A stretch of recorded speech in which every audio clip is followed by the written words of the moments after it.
Good afternoon. Welcome to the Lawrence City Commission meeting. We'll start today with recognitions and proclamations. Our first proclamation is to celebrate the Marine Corps birthday. Whereas, on November 10, 1775, the Continental Congress authorized the forming of 2 battalions of Marines, which resulted in the creation of the first Marine recruiting office in Philadelphia. And whereas, many Lawrence citizens and city employees have followed those first recruits and other Marines by serving their country. And whereas, annually, former Marines host a birthday celebration for the United States Marine Corps, inviting all Marines and citizens of Lawrence. And whereas, on November 8, 2018, the United States Marine Corps celebrates 243 years of honor, courage, and dedication to duty. Now, therefore, I, Stuart Boley, Mayor of the City of Lawrence, Kansas, hereby proclaim Thursday, November 8th, 2018 as Celebrate Marine Corps Birthday in the City of Lawrence.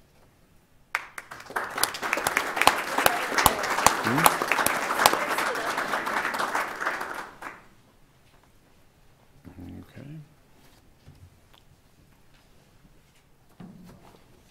Would you like to say a few words? Absolutely. Okay, great. Yeah, go to the mic, introduce yourself. Thank you, Mayor, Council. My name is Mike Denning. Work at the University of Kansas, and as the proclamation mentioned, on 8 November at 10:30 at the Dole Institute, we are celebrating the Marine Corps' 243rd birthday. The fact that the city partners with KU on this is very unique. There are very few cities that recognize the Marine Corps' birthday, so I commend you for taking the time out of your busy schedule to do that. It says a lot, especially as we approach Veterans Day. So I just thank you for that. Corporal John Musgrave of the Vietnam series, Ken Burns Vietnam series, will be this year's guest of honor. Great. Thank you very much. Appreciate it.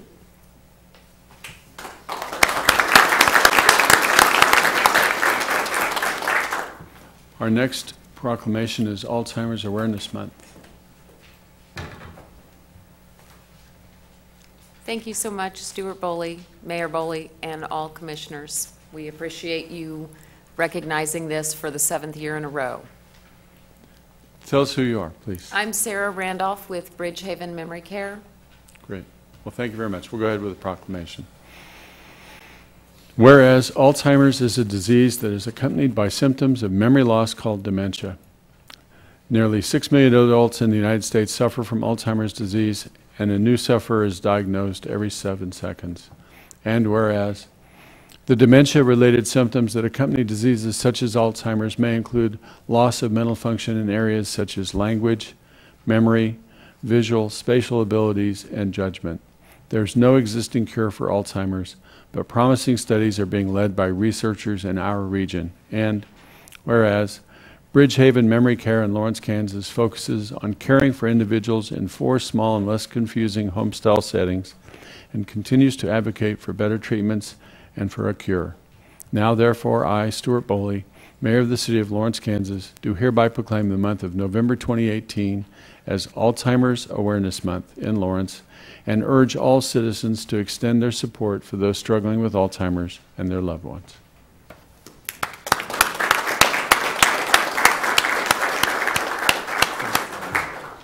Thank you, Sarah. Okay, we'll go on now to the consent agenda. All matters listed below on the consent agenda are considered under one motion and will be enacted by one motion. There will be no separate discussion on those items. If discussion is desired, that item will be removed from the consent agenda and will be considered separately. Members of the public wishing to speak to an item that's been pulled off the consent agenda will be limited to 3 minutes for comments. Is there anything that a commissioner would like to remove from the consent agenda? Okay, I would like to remove number 8. Is there an item that a member of the public would like to remove from the consent agenda?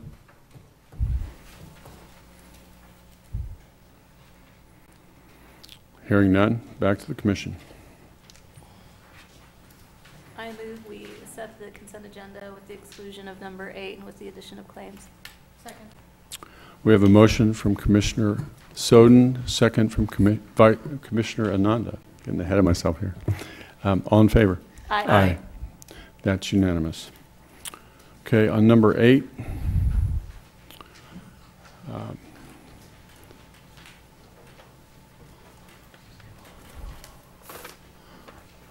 I will introduce this topic.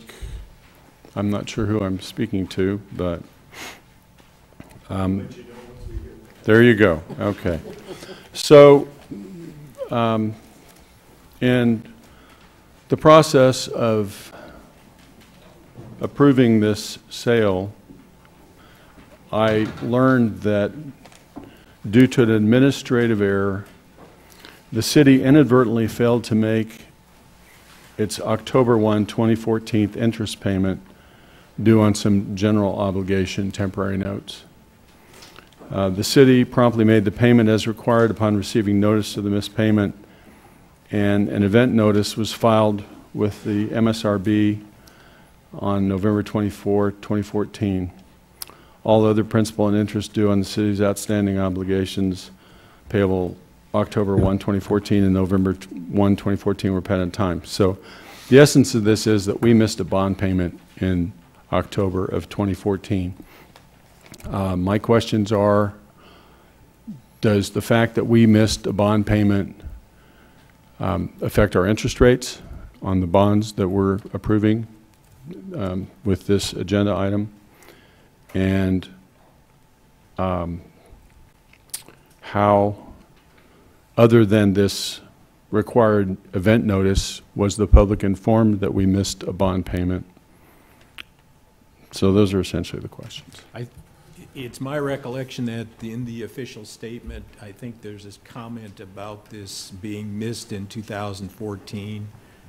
It was not reported out apparently publicly at that point in time.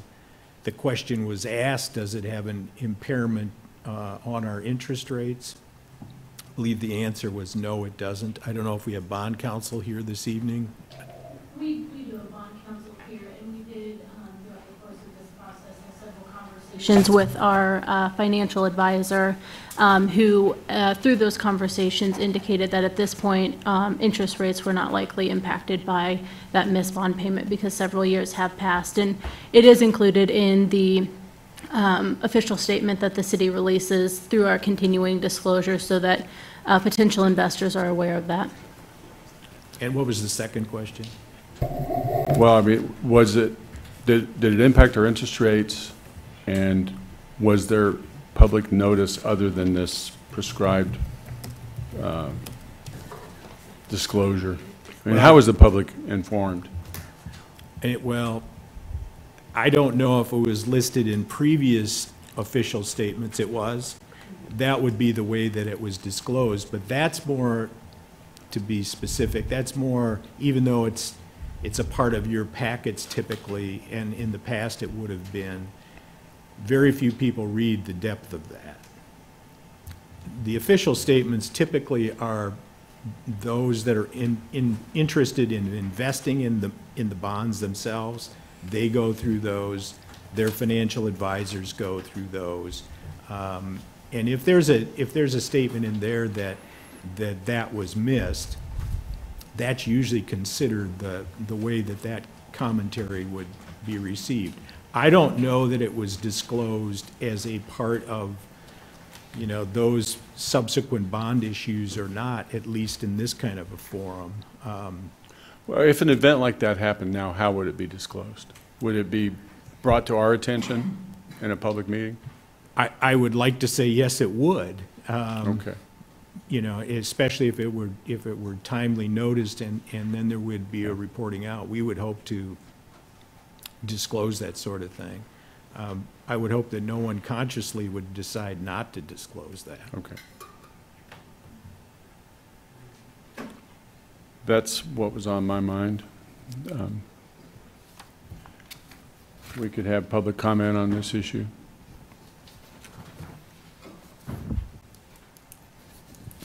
With that, we'll bring it back to the commission.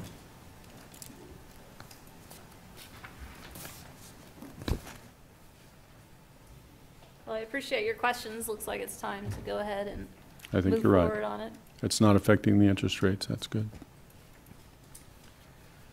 I would move that we approve the following items related to the sale of water and sewage system improvement bonds. Item 8A and 8B, adopting ordinance 9574 and adopting resolution 7270, I believe we have to declare an emergency as well and declare an emergency. and adopt on first and second reading. 9574. Is that your motion? That is my motion. Second. We have a motion from Commissioner Herbert, second from Vice Mayor Larson. All in favor? Aye. Thank you. Okay. We're now at public comment. The public is allowed to speak to any items or issues except those scheduled on the consent agenda or regular agenda portions of the agenda. You know, I may not have caught something there. I might have missed it. Did you approve both resolution Yes. A and? Yes, we did. Ordinance First and A? second reading Fine. on 95 Okay. and approved the other one. Okay, just want to make sure we didn't Okay. pass them by. Yeah, yeah. Okay, again, public comment. Public's allowed to speak after first being recognized by the mayor. Each person will be limited to 3 minutes for public comment. We do have a clock over here for your use. As a general practice, the commission will not discuss or debate these items, nor will the commission make decisions on items presented during this time. Rather, they will refer the items to staff for follow-up if necessary. Individuals are asked to come to the microphone, sign in, and state their name and address. Speakers should address all comments and questions to the commission. Again, this is public comment on items not on our agenda this evening. General public comment.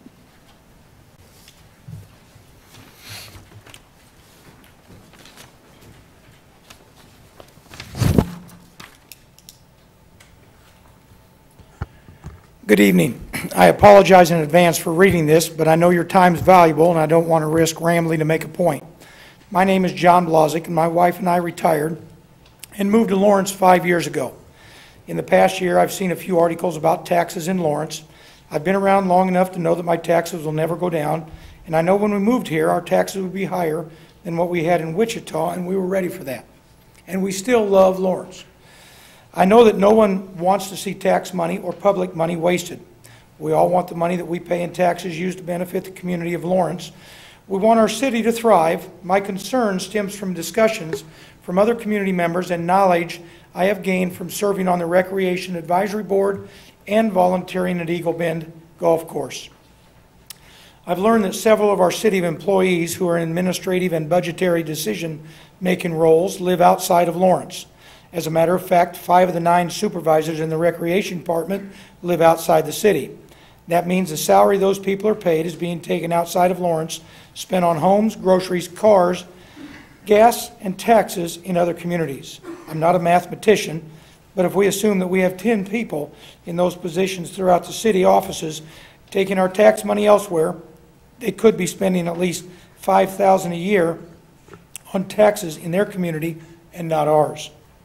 Multiplied together, that's $50,000 our city's losing. Take a moment to digest that. What if there's more than 10 people in those positions? Now let's take a quick look at the secondary concern that goes with hiring people who don't live in our community. Those employees leave our city after work and go home. They don't live here. They're not engaged with our community. As city commissioners, I know that you are often stopped in the grocery store and wherever in town to answer questions. City employees are always on the clock. They never have their finger on the pulse, but they always have their finger on the pulse of the community. Those people who leave don't have a clue. They don't care what happens. They just work here and collect their check. I'm not asking for you to do anything tonight. I'm not asking for anyone to lose a job. I know that Mr. Marcus is going to be retiring soon, and he'll be missed. Perhaps this might be the perfect time for this concern to be investigated by the new city manager. This might be the right time to develop a policy requiring city employees in department administrative positions to live within the city or at least in the county. Thank you for your time. Thank you, sir.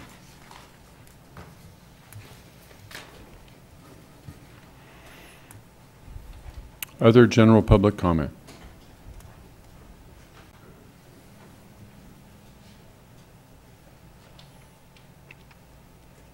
Okay. We'll go on to our regular agenda items. First item is consider adopting Resolution 7269. Good evening, Mayor and Commissioners. I'm Tony Wheeler, the City Attorney, and I'm here to present this item. You have before you tonight Resolution number 7269, which would adopt an ethics policy for members of this governing body, appointed officials, including advisory board members and employees of the city. The city already has an existing ethics policy. It was adopted by the City Commission back in 1991. That's over 27 years ago. And as the city manager stated in a newspaper article recently, ethics policies should be reviewed and updated periodically, and that is what we're trying to achieve today. Mr. Marcus also noted that bringing an ethics policy forward also creates transparency and fosters a dialogue in the community about ethics. Our goals in adopting this new policy was to update the language and to make it easier to understand, make it clear who the policy applies to, and to make the provisions more concrete and less aspirational. We did take the existing policy that's in place and tried to consolidate the provisions and to restate them in a manner that was understandable. We also looked at many other communities' policies, ethics policies, as we created this one. So I set forth in the staff memo, and I think the resolution is pretty straightforward. It sets forth what actions are prohibited, and it does provide guidance on what happens if there is a violation of the policy. For city employees, if it is determined to be a violation that has occurred, then an employee could be subject to discipline up to and including termination, depending on the offense. For appointed members, if there is found to be a violation, and if it is found that an advisory board member has violated this policy in the performance of their duties, they could be subject to removal. It was pointed out that the resolution before you related to appointed officials says that they shall be subject to removal, and it might be appropriate to make that a may be subject to removal to account for, to consider the severity of the violation. And then for elected officials that are found to have acted in violation of this policy, they shall be subject to censure by the governing body, or could be subject to recall if it is, if it falls under the statute. So with that, I would answer any questions, but that's just an overview of our policy that you have before you. Questions for Tony? Yeah, I have a question. Of course, I work for an insurance agency, and my boss wanted to take donuts to the local fire station, and I told him he couldn't do that. Is that accurate? Well, the city did adopt or revise its gift policy for city employees, and under that policy, employees are not supposed to accept gifts, including gifts of money, money cards, meals, tickets, for sporting events, entertainment events, etc. And although there is an exception there for things of de minimis value, and we try to give examples of that. So, we've had questions over the course of time about whether employees should accept certain gifts, and an occasional donut I don't think would be a violation, but we really want to keep the lines pretty clear so that there's no perception that city employees' conduct or their performance can be swayed by these gifts. So we try to have a good balance, but we just want to set clear standards as well. I had a question about item number 3, section 1, subpoint 3. Obviously, it talks about accepting gifts, valuable things. I think most of us understand, the concept of taking free tickets or things like that. Mm-hmm. But my question is with the language soliciting any fee. As this applies to not only elected officials and city employees, but city boards as well. We have some boards, such as the Contractor Board of Appeals, which is made up of professional contractors due to the nature of their work offering them that specialized knowledge. Soliciting a fee, would this count as sending an invoice for work done? No, that is not the intention Okay. of this portion of the policy. No, I mean, if a person has entered into a financial So it's, arrangement. yeah, it and doesn't they're- apply to a fee for service. It's Yeah. just soliciting a fee out of nowhere, essentially. Yes, Okay. similar to like a gift. A or- bribe or, yeah. okay. Understand. Thank you. I have one other quick question. Sure. On the elected official piece, just not that I plan to do anything like jaywalking, but if I were to be cited for jaywalking, I would, one, need to report that, and two, be subject to censure of some kind. Well, on page 1 of the resolution, we set out clearly, and this is language that exists in our current policy. We are supposed to comply with the Constitution and all state laws and local ordinances. So in the performance of your duties as a commissioner or the performance of my duties as a city attorney, I should abide by and respect all laws that apply. But, you know, as we know, we are private citizens, and, you know, there may be conduct that is performed outside of our scope of work, and that would not apply. But generally, in the performance of our duties, we should comply with all laws. Okay. Other questions for Tony? Thank you. Yes. Public comment on this issue?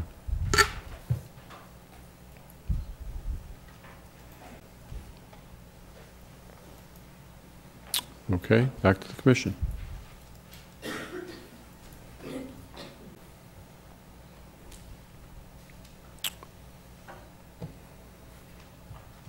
Last time we did this was 1991. I think it's time to update it. Yeah, I think it's pretty straightforward. My only concern was with the item 3 as it applied to a Yeah. contractor board, but we've got clarification, so I have no problem with any of it. Yeah, I think it's good. We good? It's good to get it updated. I think as long as they aren't really high-end donuts, you're probably okay to. Most of those donuts to have much value in terms of food anyway. So, Not the ladybirds. yeah, those might be a little different. Okay, I would entertain a motion. I move that we adopt Resolution 7269, adopting a revised ethics policy for city employees, elected officials, and appointed officials. Second. Have a motion from Commissioner Ananda, second from Commissioner Herbert. All in favor? Aye. Again, is unanimous. Second item is employee longevity compensation. We're going to prepare a PowerPoint presentation for Okay. you. Lori Carnahan, Great. as well as myself, will go through the PowerPoint, then we'll stand for any questions that you might have regarding the PowerPoint. Then you can open it up to the public for public comment. Okay.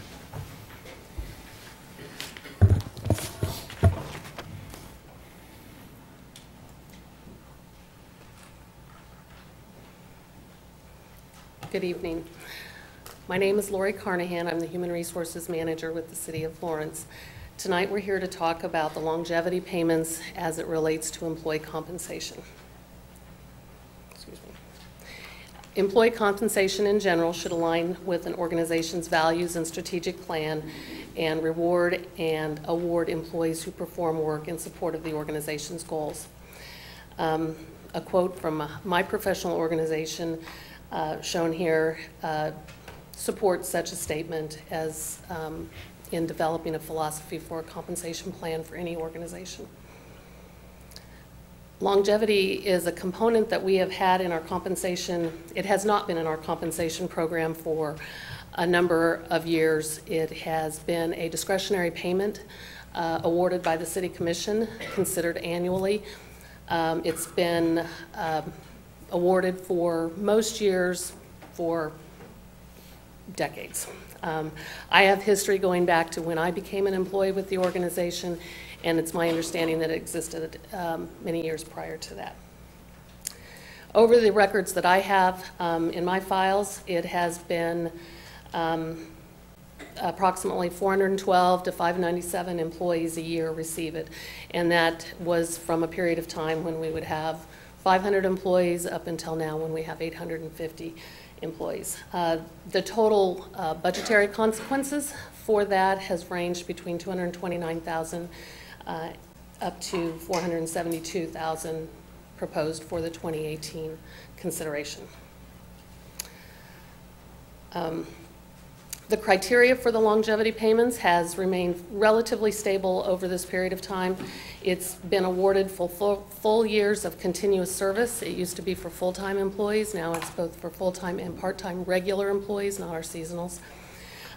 It's referenced in both of the MOUs that the city has with both the IFF and the LPOA. Both the MOUs also reference the discretionary status of that payment and that it's for your consideration annually. We have brought this before you this evening because of some conversations that we've had. This is not the first year we've had these conversations, but this year we had a conversation with our compensation consultant regarding the different components that we have in our compensation plan. She had noted in her report to us regarding police compensation when we were negotiating the LPOA MOU and indicated that longevity is a traditional and tenured benefit found in the public sector that has not proven to be effective toward promoting efficient and effective services. She feels that financial resources would be better served providing employees market compensation or enhanced benefits. This year, the city staff proposed to you that the 2018 longevity payment be paid according to our historical formula, which is $48 per year of completed service for employees who have had 5 years of continuous service in an eligible status.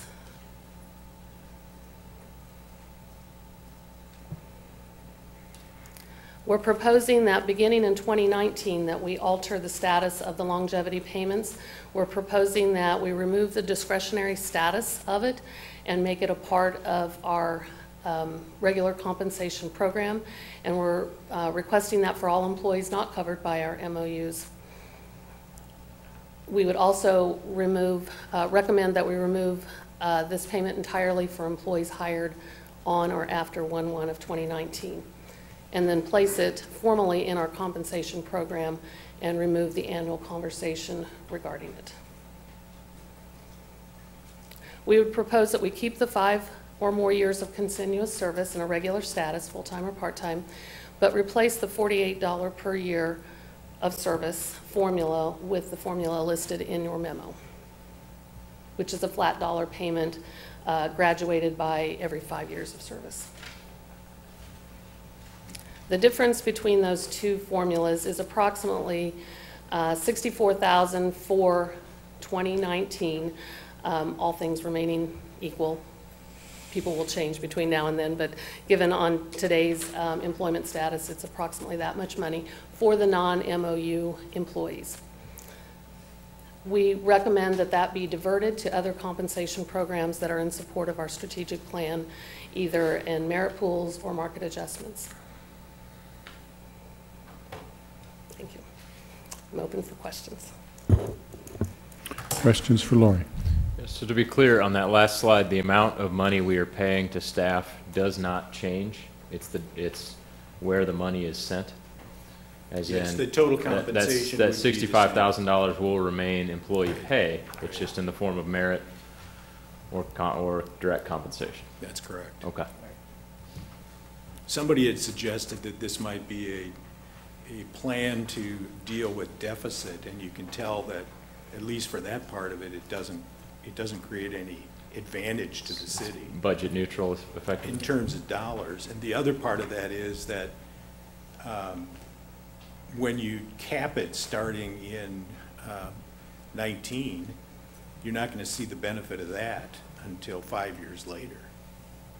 So it's somewhat neutral in terms of that for some time. So it certainly wasn't a deficit reduction method. And this only applies to non-MOU employees at this time? That is correct. So like firefighters, Right. you know, it's not covered by. We have an agreement coming up with the IAFF this spring. We'll approach the issue with them at that time. Other And questions? it's the same program that the Please. LPOA entered into.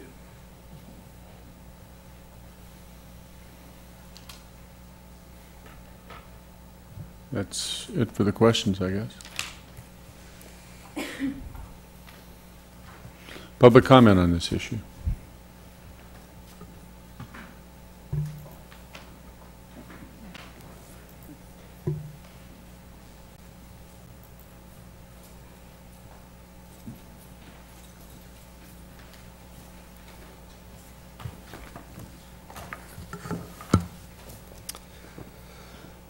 Good evening. My name is Seamus Alberton. I'm a citizen, I'm a city employee, and I am an elected representative of IAFF Local 1596. I rise in opposition of these proposed changes to longevity compensation. I can say on good authority with my peers here that the city's firefighters do not agree with the recommended changes to end longevity in 2019 for future employees and to cut it to current employees. In fact, we find it ill-advised, detrimental to city employees, and in direct contradiction with the city's strategic plan. Also, before I begin, I think it's appropriate to note, I think it's appropriate to note that the history set in the memo that longevity goes back to 1997 is where they can show the record. I have record that it was first in an agreement between our organization and the city in the year of 1978. That means for almost 40 years now, generations of commissioners and city managers have found value in this program and have worked to approve it. I would also like to address the city manager's comments to the Journal World, stating that employees should only be paid based on only performance. A true advocate of this statement would move all non-MOU employees to a STEP program similar to ours at the fire department, in which employees are eligible for a predetermined raise upon a positive performance evaluation. Also, in the memo to the commission, the city manager cites sound fiscal stewardship as the critical stress factor surrounding these recommendations. However, we believe the current language surrounding longevity already addresses the city's fiduciary responsibilities in an adequate manner. As the PowerPoint noted and the memo noted, longevity has always been a discretionary item for the commission to consider, meaning they have the ability to withhold these payments in a situation of economic crisis. So, if fiscal stewardship is truly the intent of this proposal, we find it redundant and unwarranted.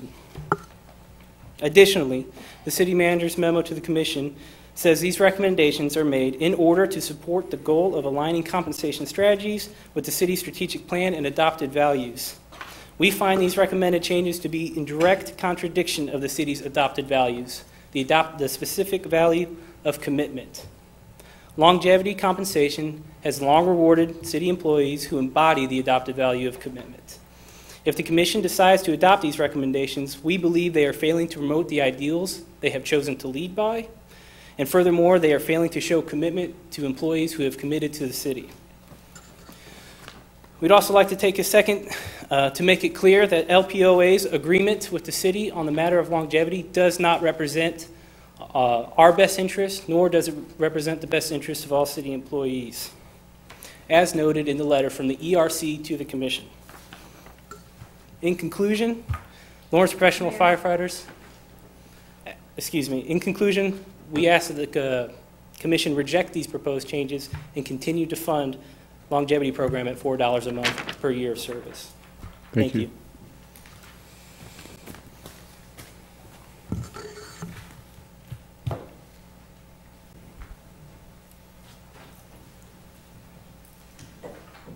My name is Chad Osdale. I'm a employee of the city here in the MSO. I basically just wanted to say that we wanted the longevity left as it is. And when you start talking about putting the remainder into the merit pool and to pay the employees due to their merits, When you have a supervisor evaluation that is filled out by the director of the department, it's not a supervisor's evaluation. Supervisor evaluation is filled out by the supervisor the way the supervisor feels should be filled out, and not told nobody scores above a 3. For the past 9 years, nobody has been allowed to score above a 3 on their evaluation because of the department head.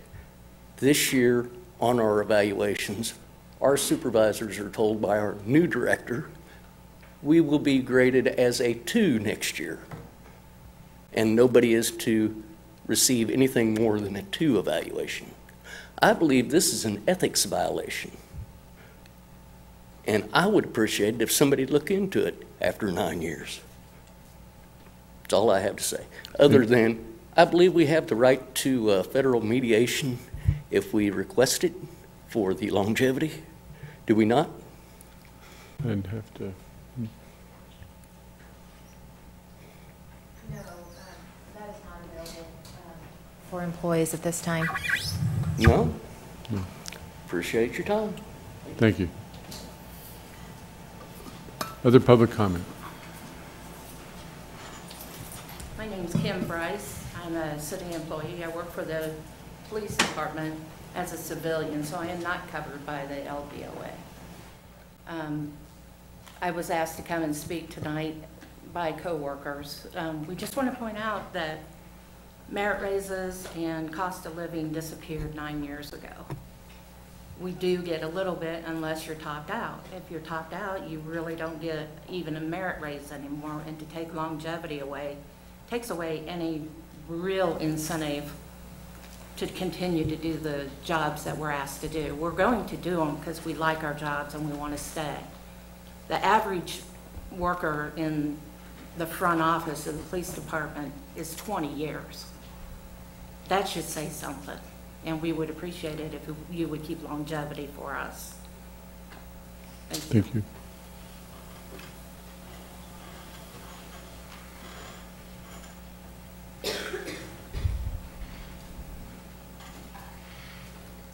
I'm Scott Serrate. I've been a member of the city for 29 years in December, so I've been receiving longevity pay for 24 years.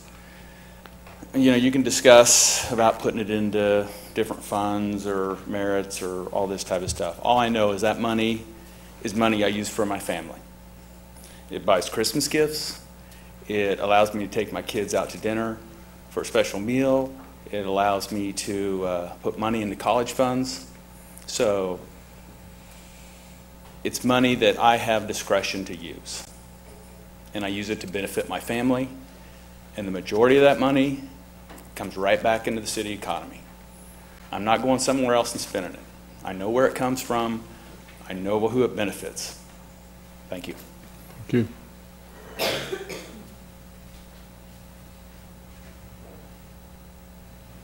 Other comment on this issue?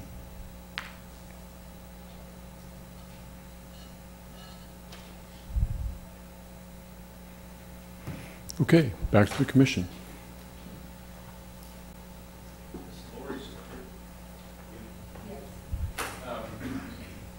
Seamus spoke, he talked about that it dates back to 1978 being discretionary to the commission, and I know you can't speak, you know, back to 1978, but going back to 97 or however far back you can speak, do you have any knowledge of a commission ever denying a longevity payment?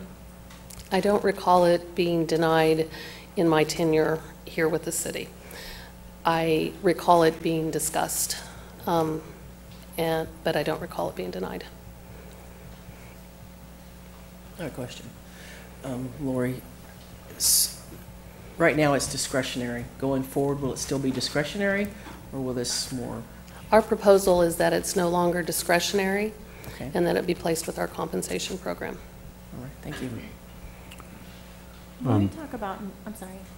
Go ahead. Okay, when we talk about merit-based programs, are we talking about evaluation-based raises, or are we talking about, okay.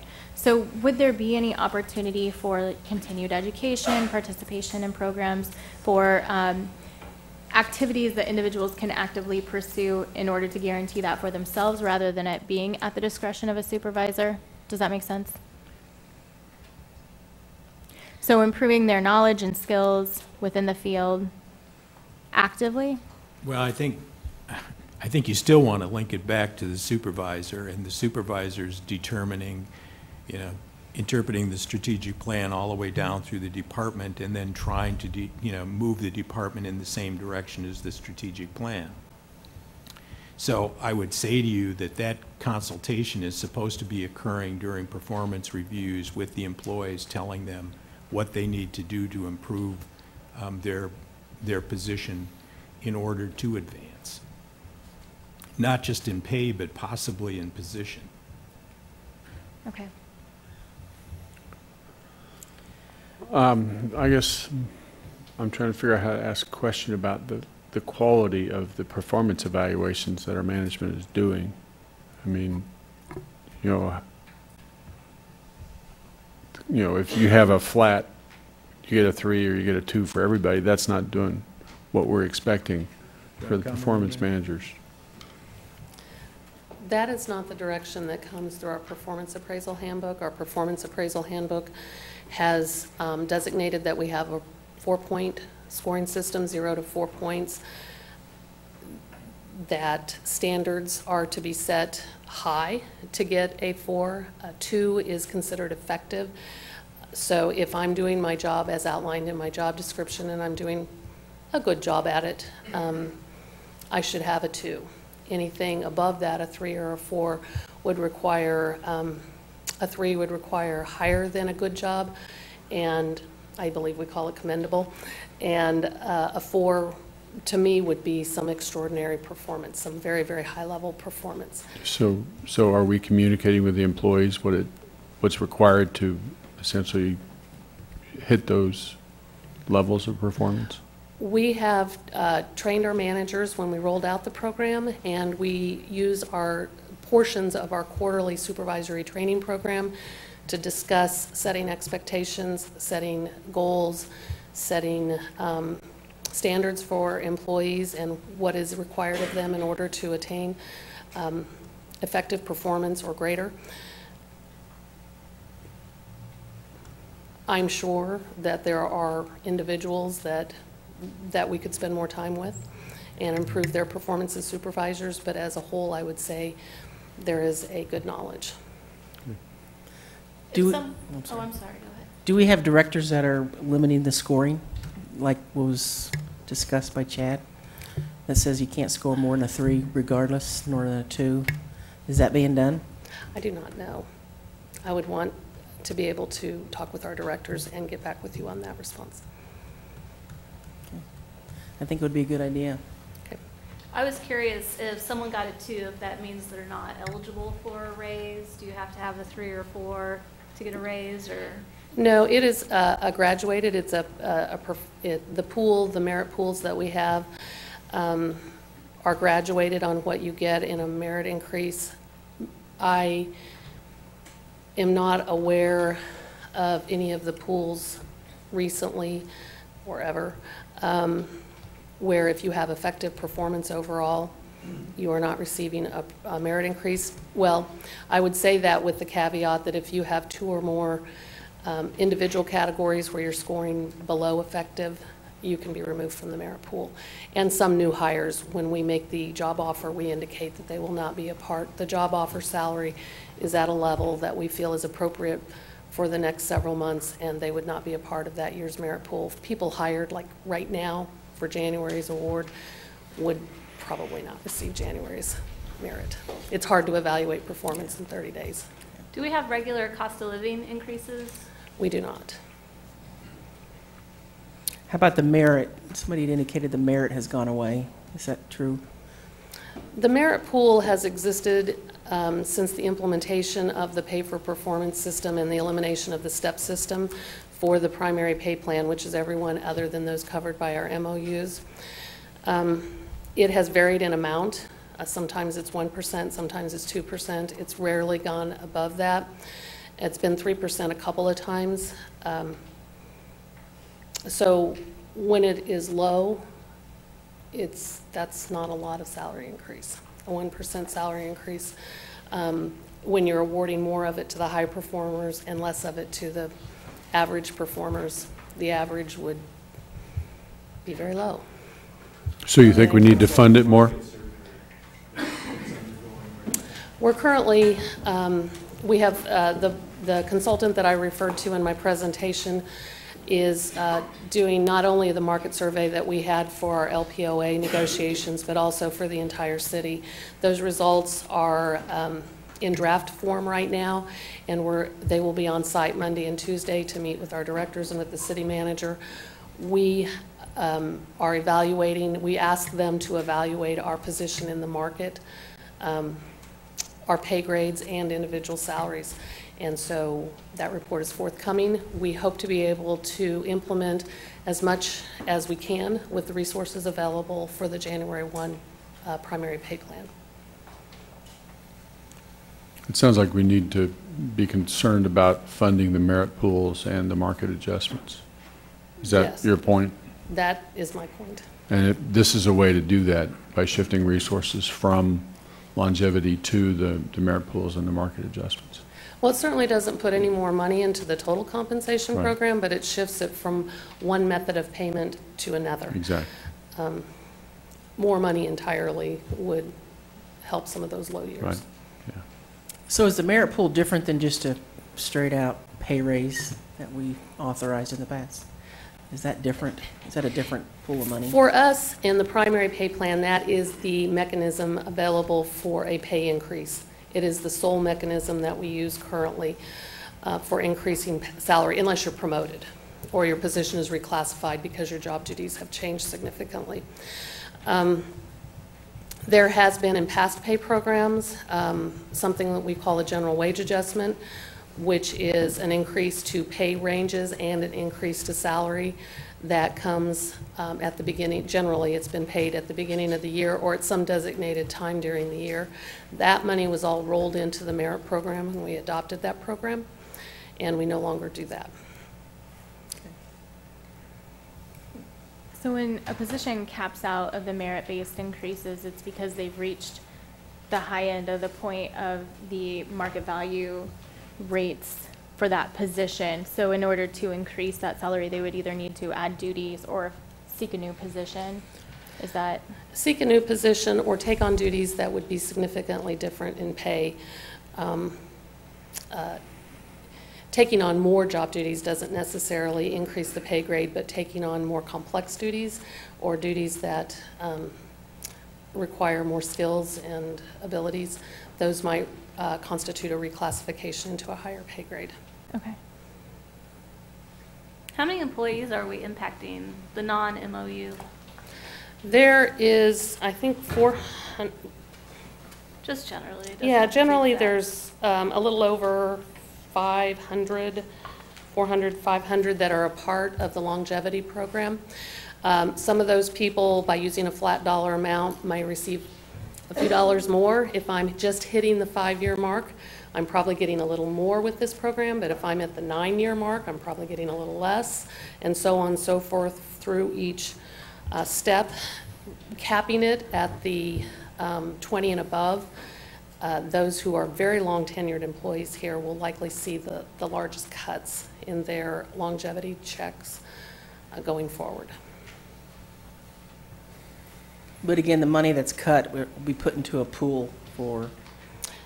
Either that or used for market compens- adjustments. for market And I suppose you adjustments. could designate which way you would like to go with that, but I personally would like that flexibility to be able to talk about that when we get the compensation program back. Hmm. Okay. Other questions? Is that it? Thank you. So,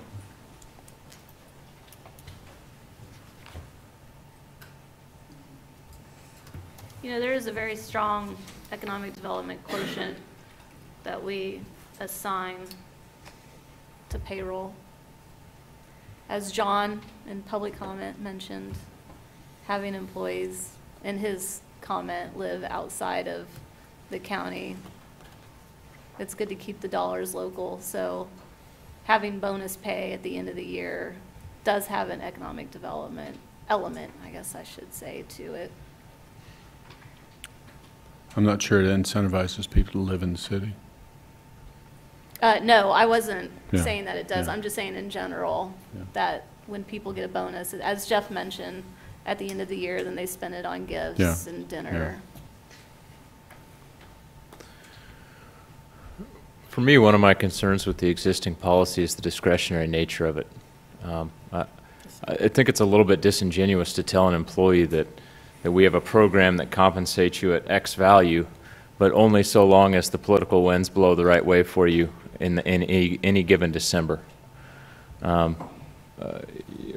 Regardless of the direction we want to go with what that longevity payment is, my philosophy would be that we need to have it actually in writing as a formal compensation package, so that employees of the city don't have to just hope that the city commission happens to be willing to pay them this amount that they believe is coming. I would rather a more honest relationship with the employee, to where they know what their pay is going to be each and every year, and have it not be discretionary at the whim of 5 people.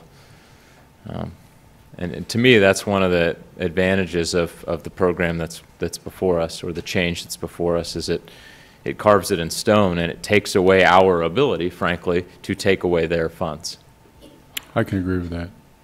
Yeah, I think that's why I asked about whether it's discretionary, because I think it's important to take that away, because that almost turns into a political tool. It's 100% political. Which is not correct.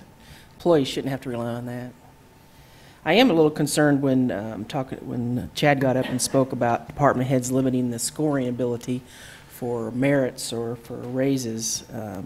I find that very disturbing, and just flat out wrong if that's true. If department heads are directing supervisors to only score employees a certain level. So I want to make sure that that gets addressed, if it needs to be addressed, because that's very concerning. I agree with that, too. Yeah. I think it's an opportunity to ensure that we have supervisors who are providing leadership and who are doing that job well. And I think that it would be our responsibility to ensure that that accountability is being held up in some way or another, whether that's a report out for each department's average, or, you know, what that looks like. Yeah, communication, as Stuart mentioned, as to what would constitute a 3 or a 4 for that particular person, I think is important. Well, you know, I'm been around a long time. I can remember 1978. This has been around for a long time, and there are a lot of things that are from 1978 that have been amended or changed over the years. I think it's probably time for us to be looking at changing this up.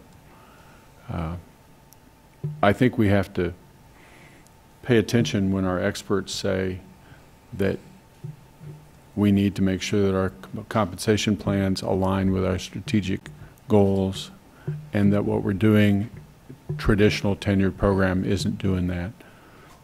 One of the things that we haven't talked about very much is taxpayers. The taxpayers are relying on us to deploy the resources that they entrust us as effectively as we can. And I'm concerned about the fact that we haven't been funding the merit pools, and that we haven't been dealing with market adjustments in the non-MOU area of our employment. So I think that this is a way to start addressing those two things. So to me, I think it should be opposite. I think we need to address general wage adjustments and merit pools first before we start tackling longevity bonuses. I mean, the fact that we do have employees that have over 40 years tenure, I mean, you don't see that as much in the private sector. So I do think that there is a fair part of it that is being incentivized. So I know that we're not getting rid of it for this year. This is for 2019, but I would rather see us tackle it in the year after that, after general wage adjustments.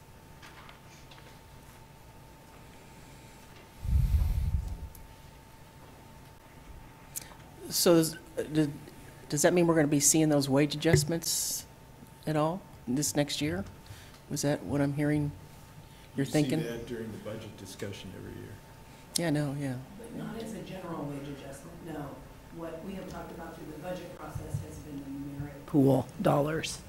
We have not budgeted a general wage adjustment for non-MOU covered employees since the inception of the merit pool system, which I believe was 2006 or 2007, somewhere in that vicinity. But that's what you're working on now, is a wage adjustment study? No, the consultant is Market looking at the study. market study. of all of our positions and what the market rate for those positions is.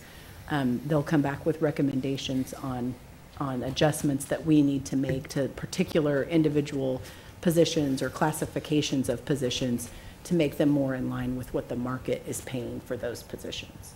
The reality is the MOU employees have done much better than the non-MOU employees. Yes. That's a reality of what we've looked at and seen. And I think that the challenge is, and that's what I hear from the non-MOU employees, and what I've told you is you're going to have a few more MOUs around here if we don't do something with the non-MOU employees. Right. And that has to be addressed at some point. I think the starting point is the comparison, because when you pay one group consistently better than you're paying the other group may be falling out in terms of comparison as to the marketplace. And so this study does look at marketplace comparables and things of that sort as to the jobs. That's going to tell us how far out of whack we are, quite frankly, for these jobs. And I'm glad we're having that discussion this evening, because quite frankly, when we have these budget discussions, you and any other governing board that I've dealt with will sit there and hear the tax side of this and not the employee side of this in terms of what the pay is. And so that market analysis is going to challenge all of us in terms of how much we can adjust those. But that's the thing that, quite frankly, is the biggest challenge for us coming forward, is the non-MOU employees and keeping them market competitive. I haven't seen the results of the study. My thought is that they probably won't be. And Well, I mean, anecdotally, you have told us that we've lost folks, for example, from utilities to Water We One. have. Yeah, in the non-MOU Yeah. places, it's pretty clear that that's occurring. And they're picking off some very well-trained employees here that can go elsewhere in the MOU area. So we are currently working on that as well. Yeah. And these aren't going away. I mean, that's not part of the conversation, and I keep hearing, these are going away, but they're not. They're still there. And I think that, there is value in having an employee, to your point, Leslie, for 40 years if they're a valuable employee. And I can be a highly effective employee for 40 years who continuously improves my performance and continuously learns and contributes and continues to grow as an employee in my commitment and my responsibilities, or I cannot. And so I think that this speaks to some of that as well. We want employees to stay here. I think that's incredibly valuable. It has to be a two-way street. Yeah, it's getting, if anything, it's getting solidified because we're removing the discretionary nature of it. Excellent. The yeah. ability for a group of politicians to say, never mind, we don't want to give you this, and there's nothing in concrete that says we have to. And we can't claim it as an employee benefit if it can be just washed away that easily. That's what makes you guys look good for doing it. You don't have to. Excuse me, You sir. actually- It's back to the commission now.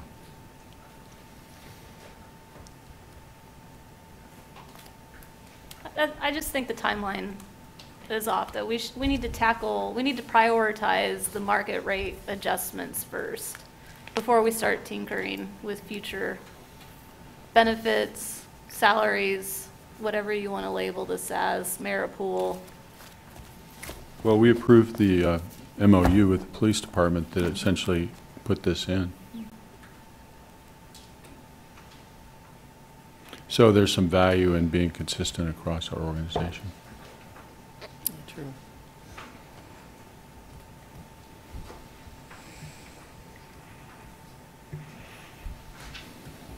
So, we have two items in front of us. One is to consider approving a discretionary longevity payment, and the other is consider adopting the longevity compensation policy. Do we have further discussion, or are we ready to do something on these?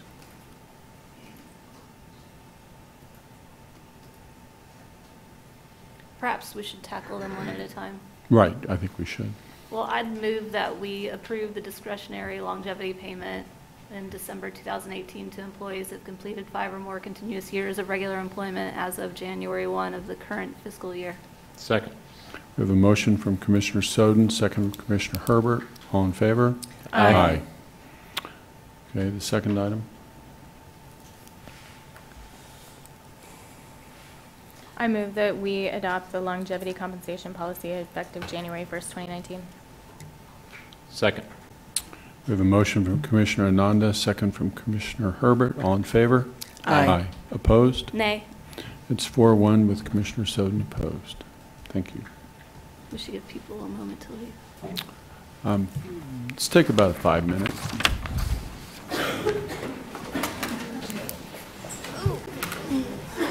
Polls closed.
Mr. Nugent. Good evening, Mayor and Commissioners. We have been operating public transit since 2000, so we've been doing it for 18 years. We've always done that under contract, so we don't have any city employees. They're all contracted employees. What we're bringing for you tonight is the opportunity for you to approve authorization to sign a new contract for the provision of that service. We went through a joint negotiation committee, which we offered up or solicited a joint RFP between the university and the city. The review committee of that was seated with half university, half city, since we're kind of pulling it all together. It helps us support our coordination effort between the university and the city. The review committee looked at 5 different elements of the proposals. We had proposals from First Transit Incorporated, and we had proposals from our existing contractor, MV Transportation. So the things that we looked at was cost of the proposal, the quality of the proposal, the personnel, the commensurate experience of the company, and the company resources. We found that the proposals actually, First Transit's cost was higher than MV's, but the negotiating committee and the review committee saw that all the other elements, the other 4 elements, were much higher than, since cost was only 30% of the proposal evaluation. So in doing so, the joint committee is recommending First Transit as being our new contract provider for service, and we're asking that you authorize the city manager to sign a contract with First Transit. I have with me tonight like a whole row of First Transit people, so if there's any questions that you would want to ask of them, I also have Donna Holteen here from the university, so I'll stand for questions. Questions, Bob? Well, I had 2 emails that I'd sent you, so it's not like I'm looking for an answer now. This is more for the general public watching. And one had to do with the fact of making sure that the employee pay and benefits was at least the same or better than what they're getting now. Right, the proposal showed that. I don't know if somebody, do you want to speak to that, or? Here, I'll do my second question next, and then before we have people come up. And you'd already answered that, and the short answer is yes. But the second question had to do with the cost of changing providers and who would be paying for those costs. Right, all the cost of the transition between one provider and the other is incorporated in the cost proposal that was issued up by both companies. Of course, if MV would have gotten the contract, their transition wouldn't have been that much more or that much different than what they're doing now, with the exception of they would have had to bought new vehicles for KU for their like safe ride service and stuff. But all the costs are incorporated in their cost proposal, which is laid out over the duration of the contract. So, did you want to speak to the pay and benefits? Mayor Bowley, Commissioners, good evening. My name is Susan Spry. I'm the Region Vice President for First Transit. Our proposal to the City of Lawrence and the University of Kansas included our consideration of the terms of the collective bargaining agreement that's existing. We will accept that collective bargaining agreement, assuming we will hire more than half the employees, and our intention is to hire as many employees who wish to come to work for us who meet the qualifications which are common to our industry. Our benefits in terms of health insurance is a comprehensive plan that we offer all of our employees throughout the United States. It's the same plan that I have, that these are our local managers, all of their, from different contracts that we have in this area. All of their employees have these benefit programs too. We expect the wages to be slightly higher, and otherwise will be within the terms of the collective bargaining agreement. So we do expect a very smooth transition as a result of the wage and benefit package. Thank you. Thank you. So are you keeping all the employees that are currently? Yes, that's our intention, Okay, provided they meet our qualifications, which if they're currently doing the service, they generally do. They're of great value to us, and we look forward to bringing them on board with us. Okay. Are there any non-union employees? Yes, there's a management team. MV has a management team.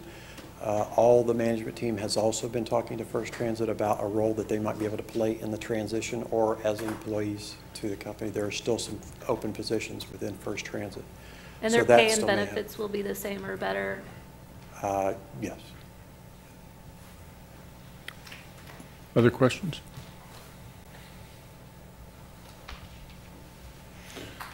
Thank you very much. Public comment on this issue?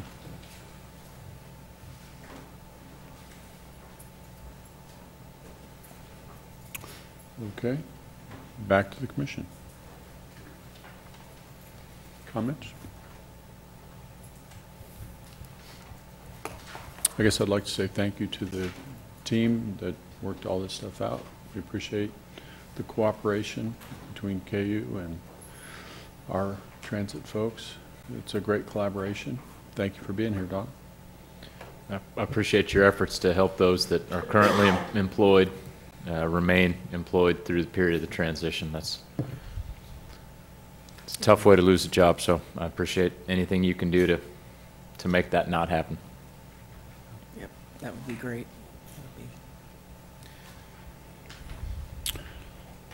Okay. So the action before us is to authorize the city manager to execute an agreement for the provision of public transit services with First Transit, Inc. I would make the motion to authorize the city manager to enter into a contract with First Transit. Second. We have a motion from Commissioner Herbert, second from Commissioner Ananda. All in favor? Aye. Aye. That's unanimous. Thank you. Appreciate it. Commission items. As John from Parks and Rec Board mentioned in his general public comment, he was concerned that the majority of supervisors, at least in that department, lived outside of the city limits, presumably in the county limits. And so that's something I think we've kind of batted around back and forth a little bit over the past few years. So I just wanted to have like a future update on if there's anything that we can do about that or not, or what the latest is. That's the consensus? Yeah, I'd be interested in having that conversation. Yeah. Yes. Okay. Other commission items? I have heard some concerns about the traffic signal at 19th and Iowa. Traffic seems to be backing up down Iowa at unusual times. I'd appreciate if staff would look into that and see if there's something going on there. We'll come back on manager reports for both those items. Okay. That's the consensus. That's fine. Yep. I mean, if that's okay with folks. 7 o'clock at night, it's kind of a strange time for traffic to be backed up like that. So. It happens though. Yeah. Other commission items? Yeah, I would add, this is about the time of year where when Mike Amix used to be up here, he would always start meetings by asking people to go check on their neighbors, and he kind of had that was sort of his role, and he always did so with concern for the basic day-to-day, make sure your neighbors have heat and things of that nature. I think I'd take it a step further, and this time of year around the holidays, it's a very difficult time for people who are suffering with some mental health issues, and so I would pass on the same Mike Amix message and maybe take it a step deeper that, really check on your neighbors. This is a tough time of year for a lot of people. And in my own family, we're experiencing that. We are attending a funeral tomorrow we did not expect. And so I would just pass on that message to really check on your neighbors. Sorry about your loss. That's tough. Sorry, Matthew. Thank you for saying that. Yeah.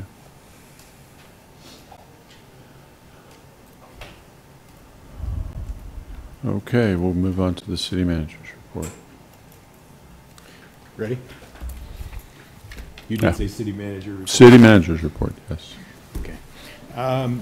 First item is a late arrival, and that is the notice that we intend to no longer utilize Carl Knox Natatorium, which is located on the campus of Lawrence High School. And we've actually been providing some operational and maintenance to that facility during this period of time. The primary reason for ceasing program operation and maintenance of the facility is the low daily admission usage and a lack of offered programs meeting class minimums for several years. Another issue that has developed is recruiting staff as lifeguards, and that's across all of our pool operations, so that it's difficult to ensure a safe environment for that operation. And despite ceasing the operation, the Lawrence Park and Rec Department plans to work with USD 497 to provide training and assistance to Lawrence Public School staff during the transition to ensure that they know how to operate and maintain it effectively.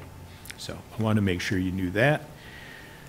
Executive search firm, I might just turn this over to Commissioners Larson and Amanda. They had interviews, and I think we will be coming back with some formal action, but maybe you want to give more specific information. Yeah, we, last Friday, Jennifer and I and Tony and Lori had interviews with 3 of the applicants. There were 8 altogether, but we interviewed 3 of them.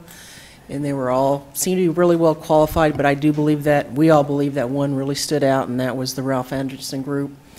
And so that's who we have chosen, and it will be Greg Nelson, who we will, again, have him to help us with that selection process. So I'm really looking forward to it. I think that he's definitely on top of it. So. Excellent. No, I don't think so. We'll be bringing that officially forward. Okay. It should be on probably The 20th. 20th? Okay.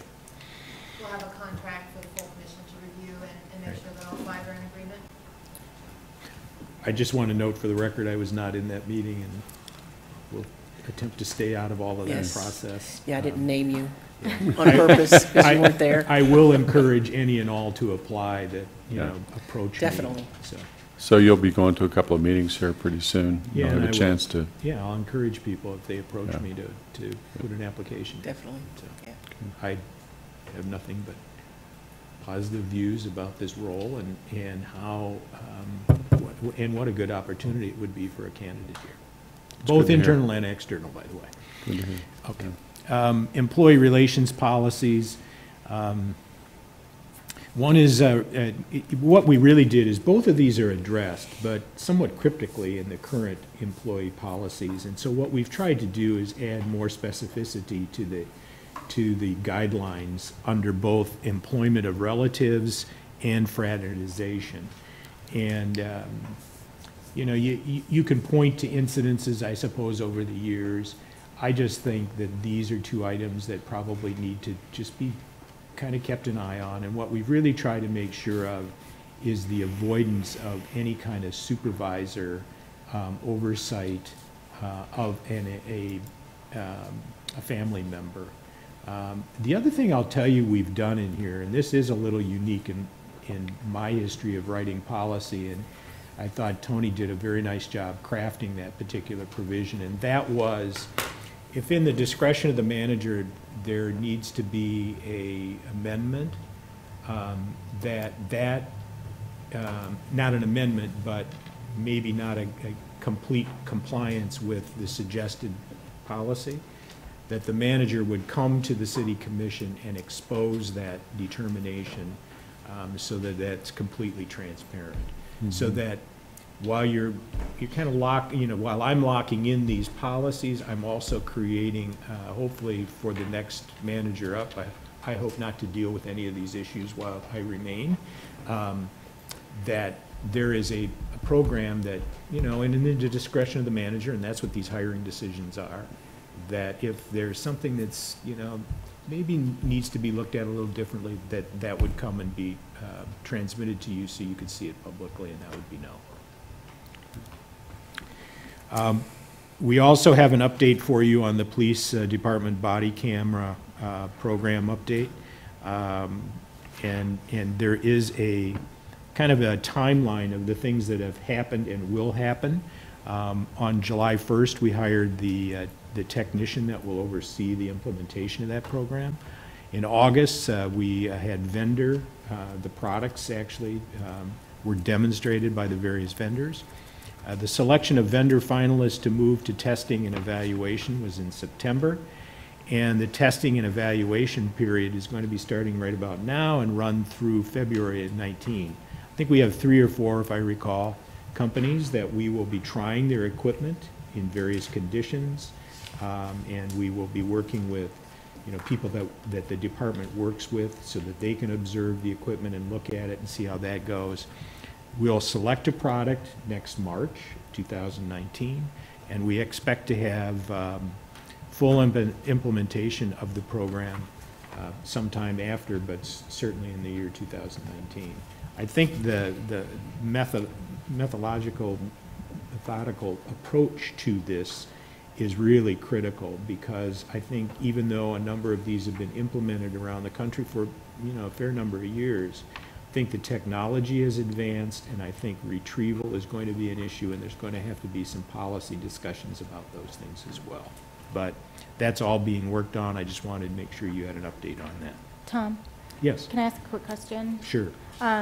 It was my understanding that in order to start testing and evaluating different products, they would need to have that policy in place. I think they have. You've been working with them on it. Why don't you update on that? Yes, our office has reviewed the policy, and it is near its final form. So. All right. Next is the Downtown Master Plan Steering Committee, and there's a attached memo for more information regarding the SCC's diversity analysis. I think it was you, Commissioner Larson, that asked about this. Unfortunately, I think it's fairly de minimis information over the entire spectrum of the membership, in part because we have others that are being made appointed by other boards. We will, I think, over time get better at making sure that the app information is more comprehensive, and so that we get that. And I think once people understand that this is, diversity is a value, and that by submitting this information, it helps us ensure that, it helps you ensure that this is, that our boards are being diversified in terms of our population. So. Yeah, that was my concern. It's just when I looked at the list, it didn't seem as though the diversity was there that we have discussed and promoted that we want this diversity, and I didn't see that level of diversity there. Right. I think that's going to take some effort. Yeah. So what could we do differently on this list? What could we have done differently going forward? Well, I'll mention, and a lot of people think that the state of Iowa might be a bit conservative, but they actually have a gender balance statute. And so boards and commissions throughout the state, if it's 3 men and 4 women, and it's an 8-member board, you're advertising for a male. I mean, you can target things, and that was just on gender balance, but there's all sorts of ways to interpret diversity, by race, by gender, by occupation, by location in the community, by business, non-business, by nonprofit.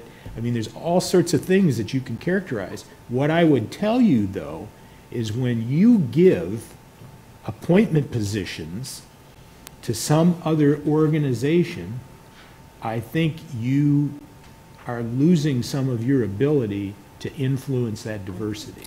Absolutely. Okay? And so I would caution you to be careful about that.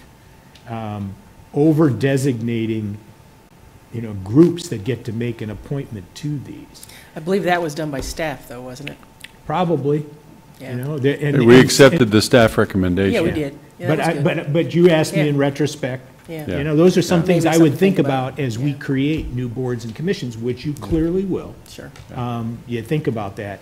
The other thing I would tell you is, I would tend to think that when you create a new board or a commission, that you make those positions more at large. Yes. Okay? I agree. So that you can decide if this particular group. You know what it begs, though, when you start a list of all of these people that you think need to be represented, you got what you got on some of these, right? Well, you didn't include me. I want to be on that board. Well, just to to remind you that we revised the resolution from what know you staff did. proposed, and we took it to two at large. Yeah. So we stepped in that direction ourselves. Yeah, I get that. And I think what I'm saying is, I would start there, okay? Yeah. That doesn't, I mean, you're out talking to people all over town, and you can, you know, Yeah.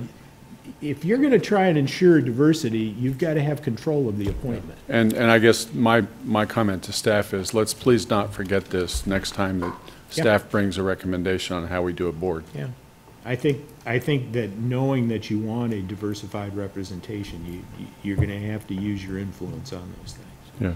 Thank you. Thank you for doing that. The September monthly building permit report is included. I'm not going to go into that. I thought the next one was really kind of interesting. I think our staff actually wrote this report and sent it up, and I thought this was we're sharing with the commission. Actually, I had some previous history with this sort of thing too. And where you have students, the essence of this report is where you have students, it's probably misleading as to how that redounds into your poverty rates in the community.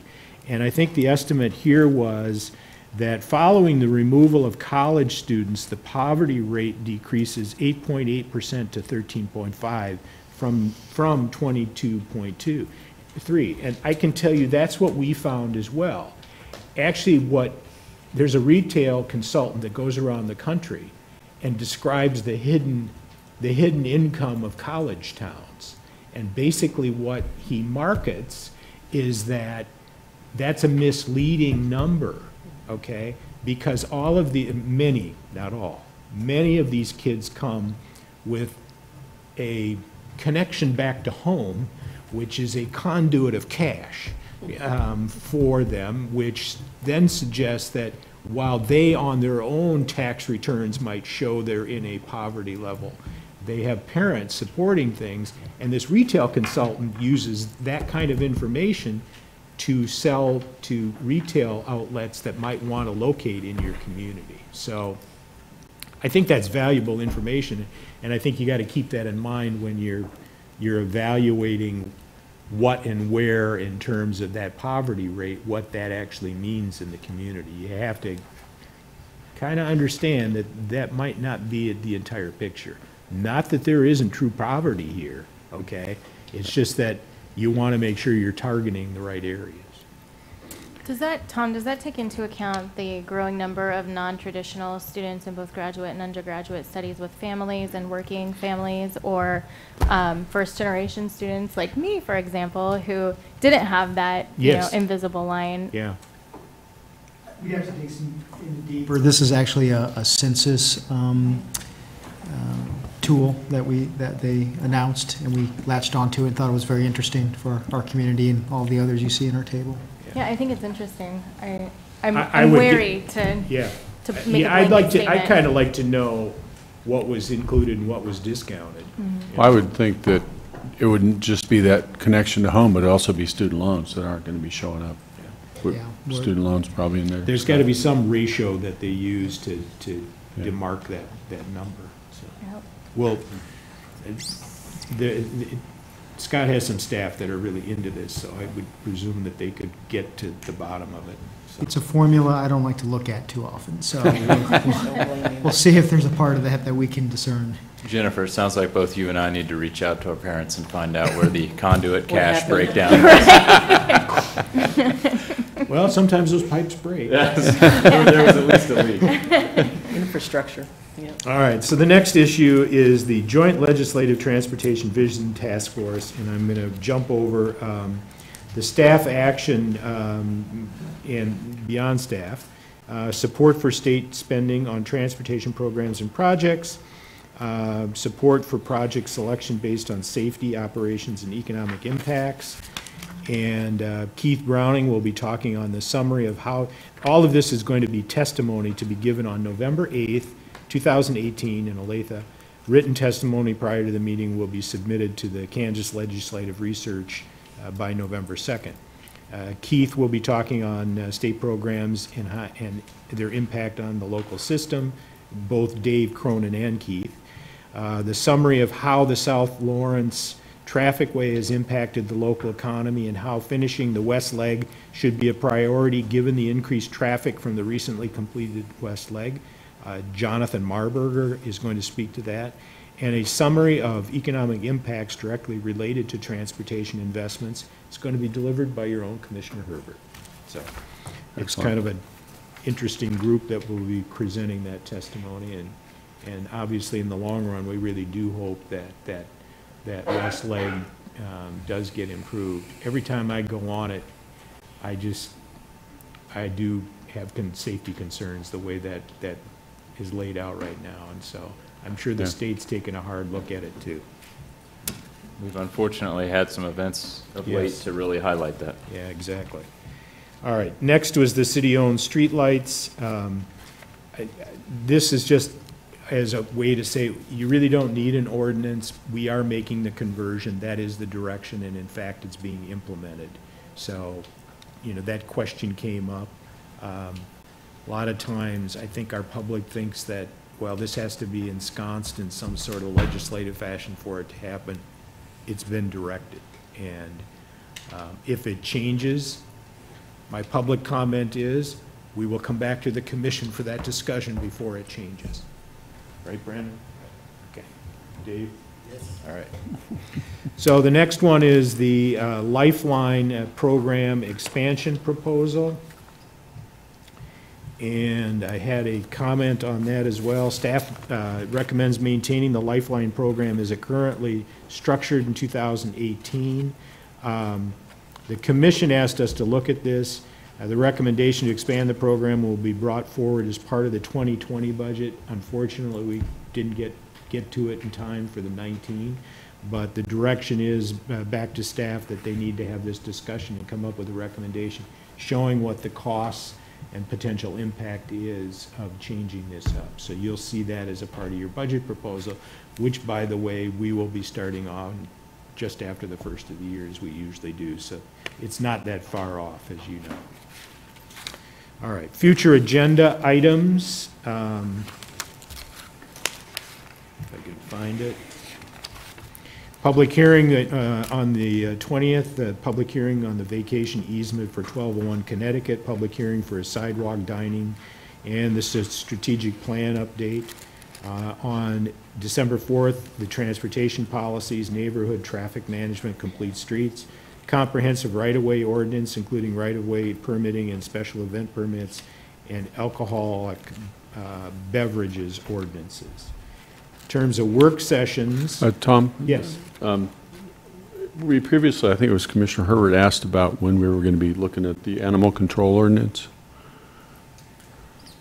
Yes, and I reported that it would be done would be back to the commission by the end of this year. Maria has been working with members from the Humane Society and reviewing the ordinance, and I think we're really close. So do we have a date that we're going to be? I don't have a date tonight, no, but I would expect that we would keep that. Second or third meeting in December. Yeah. Okay. It is an agenda item for a regular meeting, right? Not a work session? Yeah, okay. We'll so note, right? Okay.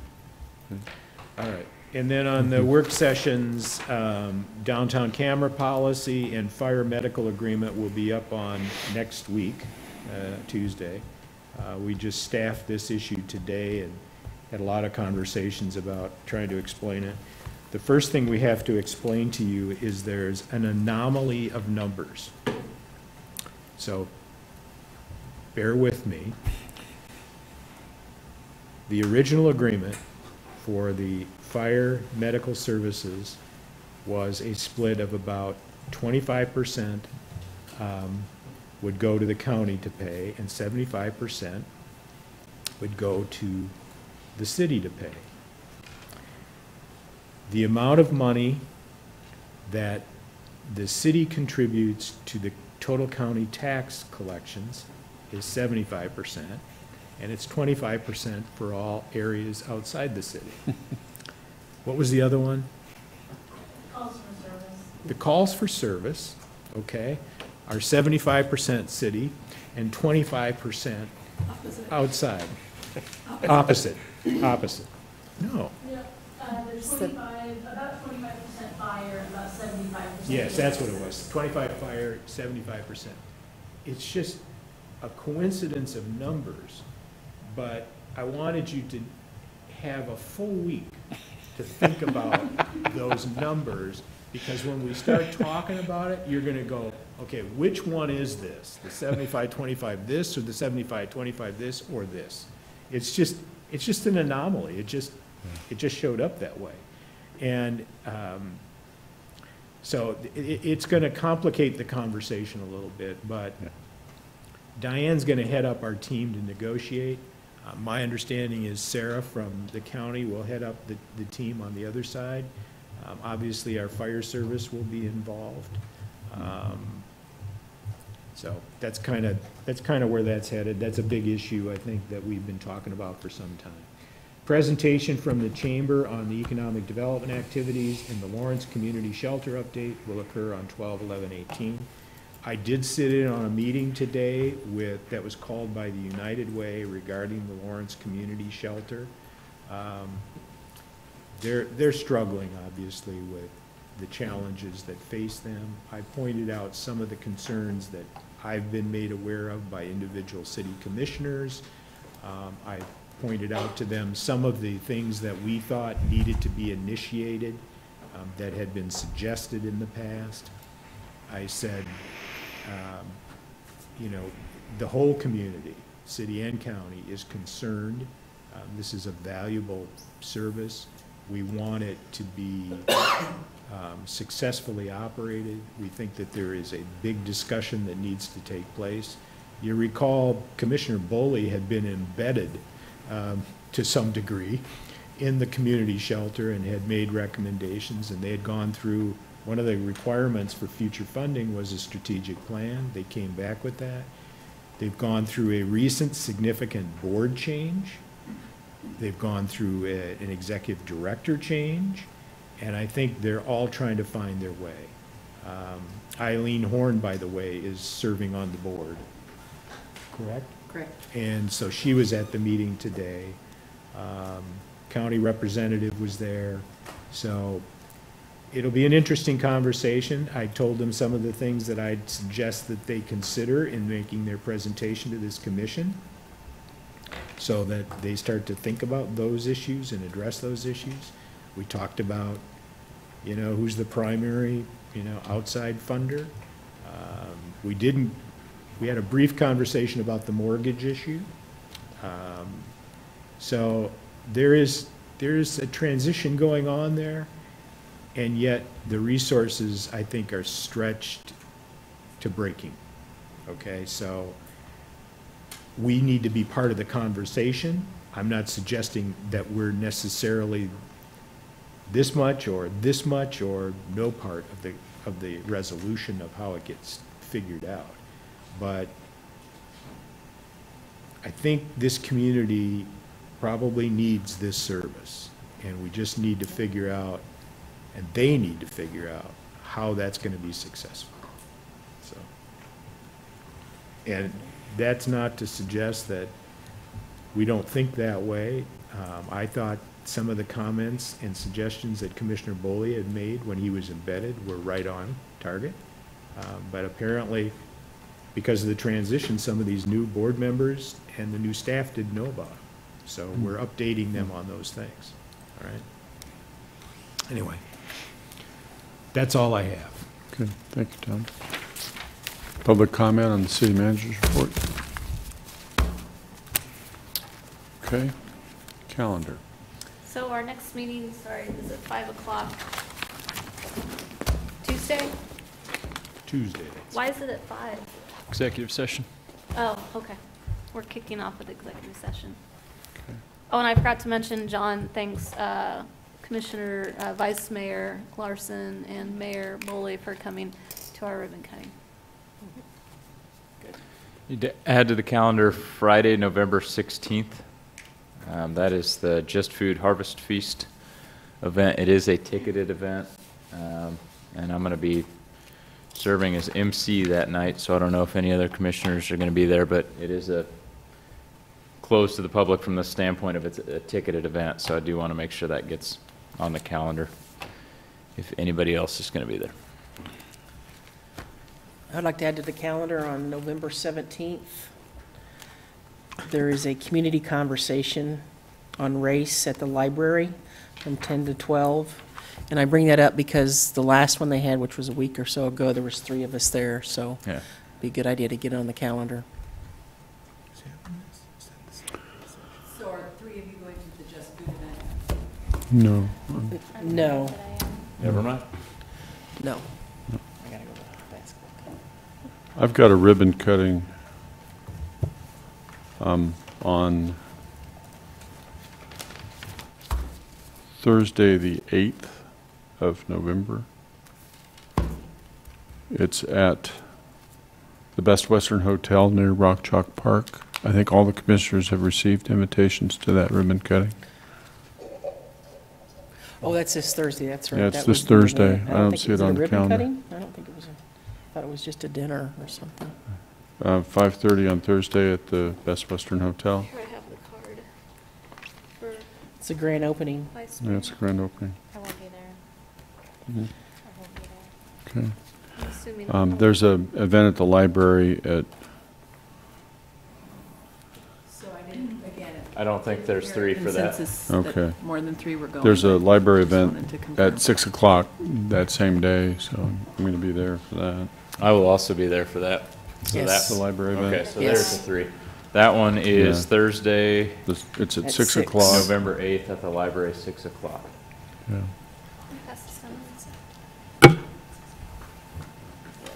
What's the event? Let me find it for you. It's the reception for the guest speaker that night.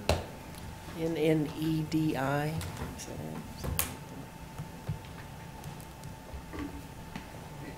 Casey, I'm just going to forward you the, Or send it to Bobby if you would. Bobby, Yeah. okay. She'll Yeah. update the calendar. So there's, Thank you. Do you have another one, Stuart? no, that's it. And also, I guess I feel like it's my role every year to notice on the calendar that we're not going to be in session for 2 or 3 weeks. So normally we have some kind of bill paying short meeting at the very end of the year. So I just wanted to see if you're already looking at the date for that, or Have you thought about it, Diane? We'll have to discuss that, Commissioner, if there's any need.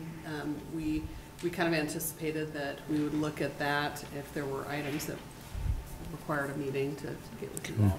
because we won't have one for a good 3 weeks, I think. We will certainly keep you posted. Thank you. Good. Thank you, Leslie. Okay, with that, And I would move to adjourn. Second? motion from Commissioner Herbert, second from Vice Mayor Larson. All in favor? Aye. Aye. It's unanimous. Thank you all.